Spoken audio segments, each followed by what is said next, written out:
Hello అండి, అందరికీ నమస్కారం. Welcome back to my channel Ammu's kitchen magic. ఈరోజు మన కిచెన్లో గుత్తి బీరకాయ, ముద్ద బీరకాయ దీన్నైతే చేసేసుకుందాం. ముందుగా కడాయి తీసుకొని ఇందులో 1 టేబుల్ స్పూన్ ధనియాలు వేసాను, 1/2 టేబుల్ స్పూన్ శనగపప్పు, కొన్ని పల్లీలు. వీటినైతే బాగా ఫ్రై చేసుకోవాలి. నేను ఆల్రెడీ పల్లీలను ఫ్రై చేశాను. ఇప్పుడు ఇందులోనే 3 నుంచి 4 వరకు ఎండుమిర్చి, ఇవి అయితే బాగా ఫ్రై చేయాలి. లాస్ట్లో మనము జీలకర్రను యాడ్ చేయాలి. ముందుగా యాడ్ చేస్తే ఇదైతే మాడిపోతుంది.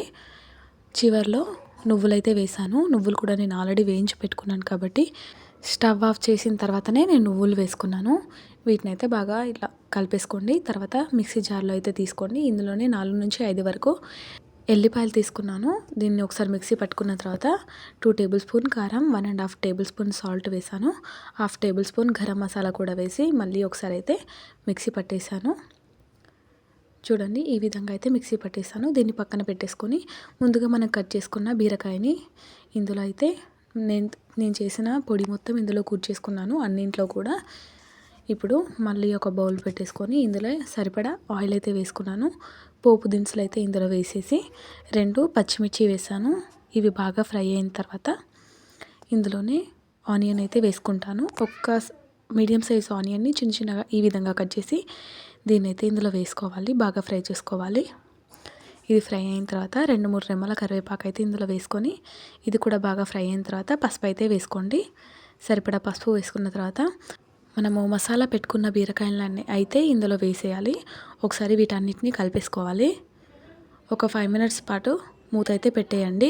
కలిపేసుకున్న తర్వాత బాగా కలిపేసుకోవాలి. ఒక 5 మినిట్స్ అలా మూత పెట్టేస్తున్నాను. మధ్య మధ్యలో ఈ విధంగా అయితే కలిపేసుకోవాలి. అప్పుడే కిందకి మాడకుండా ఉంటాయి. మళ్ళీ మూత పెట్టేసుకోవాలి.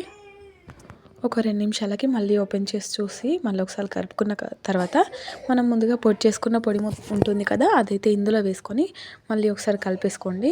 ఇందులో ఒకసారి కలిపేసుకున్న తర్వాత 2 నిమిషాలు అంటే 2 నిమిషాలు మూత పెట్టేసేయండి. తర్వాత చూడండి, ఈ విధంగా ఫ్రై కూడా తినొచ్చు. కాకపోతే మాకు సూప్ లాగా కావాలి కాబట్టి నేను కొంచెం వాటర్ యాడ్ చేసి దీన్నైతే 5 నిమిషాల పాటు మూత లో ఫ్లేమ్లో పెట్టాను. ఇప్పుడు కొత్తిమీర వేసేసి దీన్ని మళ్ళీ ఒకసారి కలిపేసుకోండి. చాలా ఈజీగా అండ్ టేస్టీగా కూడా చేసుకోవచ్చు ఇది. దీన్ని నేను మళ్ళీ ఉడికిస్తున్నాను, కొంచెం ఉడకలేదన్నమాట. సో మళ్ళీ ఉడికించేసాను. చివరిగా కర్రీ అయితే చూడండి ఎంత బాగుందో. ఈ వీడియో నచ్చితే లైక్ చేయడం మర్చిపోకండి. కొత్తగా చూస్తున్న వాళ్ళైతే సబ్స్క్రైబ్ చేయండి. Thank you.